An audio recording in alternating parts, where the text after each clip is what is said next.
hinahanap ko yung mga ulam na pinalakihan ko sa Bicol, talbos ng kamote.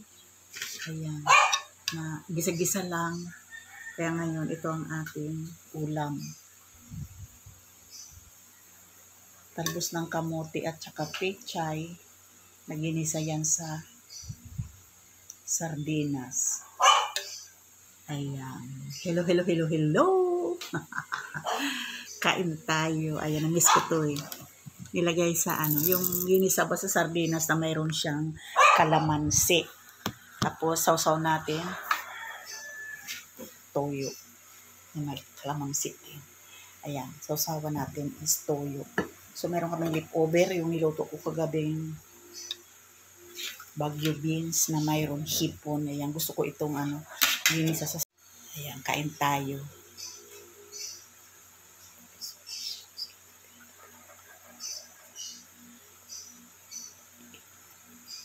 Kain tayo. Ayan, yan malalabs talbos ng kamote. Galing to dyan sa sa bakanting lote. So, tinaniman ng talbos ng kamote ng asawa ko. Kaya mayroon kami nakukuha ko. Minsan, pag nagsisigang ako ng hipon, mayroon talbos ng kamote. Kanina kasi kinuha niya yan. So, wala sana akong balak na kasi may leftover kaming ulam. Kaya lang, sayang. Masarap yung niya, bagong pitas. Ayan, kain tayo. Thank you, Lord.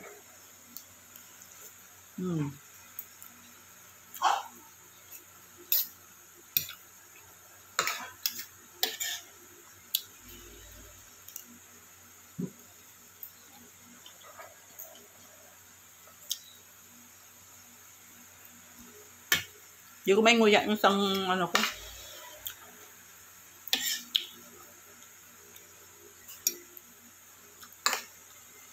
Tapos ang inumin natin is nilagang dahon ng guyabano na may dahon ng bayabas.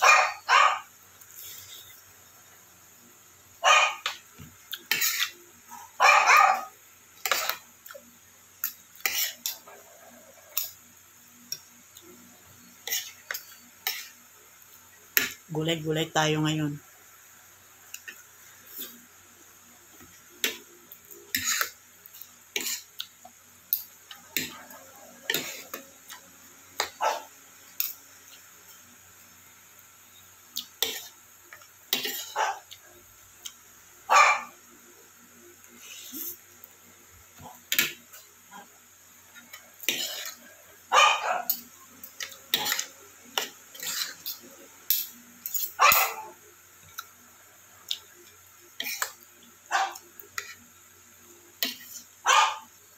Kayo na ulam ninyo mga lalabs.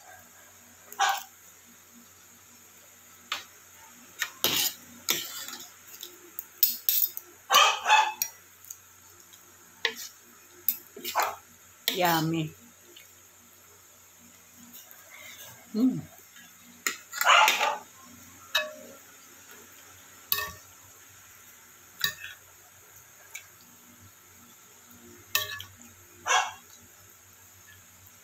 Lagyan ko lang ng konting pechay kasi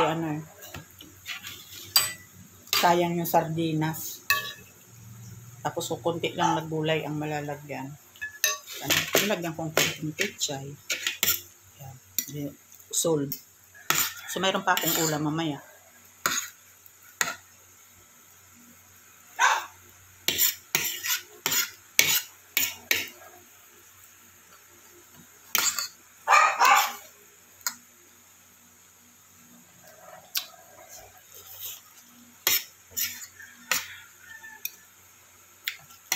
Alam, mga lalabs.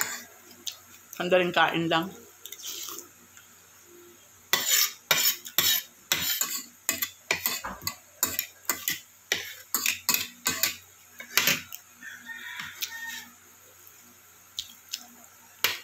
Masarap dito yung daing.